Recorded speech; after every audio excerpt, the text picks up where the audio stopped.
আমি 5 ওয়াক্ত নামাজ পড়ি কিন্তু সিগারেট খাওয়া ছাড়তে পারছি না, উপায় কি? হাসবেন না, এটা আসলে কমন প্রশ্ন, কিন্তু অনেকেই এরকম রোগে ভুগছেন। সিগারেট আপনাকে ছাড়তে হলে ভাই একদিনে ছাড়তে হবে, একদিনে।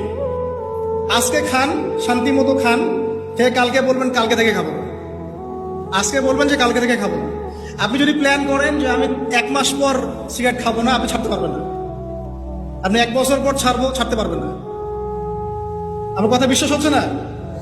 যারা সিগারেট খাওয়া ছেড়েছে, একদিনে ছেড়েছে, কাল থেকে খাবো না, খাবো না, শেষ। এর বিকল্প কিছু খান, মুখে এমন কিছু রাখেন যেটা আপনাকে ওই নেশাটা দূর করাবে। ফর এক্সাম্পল, আপনি কি জর্দা ছাড়া পান খান, জর্দা ছাড়া পান খান। যদি খেতেই চান কিছু, আপনি চকলেট খান অথবা কালিজিরা খান, কিছু একটা মুখে দেন যেটা দিয়ে আপনি আপনার ওই এটা পূরণ করবেন।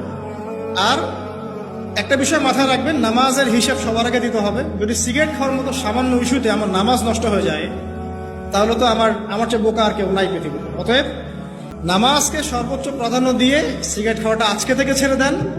10 দিন, 20 দিন, 1 মাসের অপেক্ষা করবেন না। আর একটা কাজ করবেন, সেটা হলো কন্টিনিউয়াসলি আপনি সারাদিন আল্লাহর জিকির করতে থাকবেন।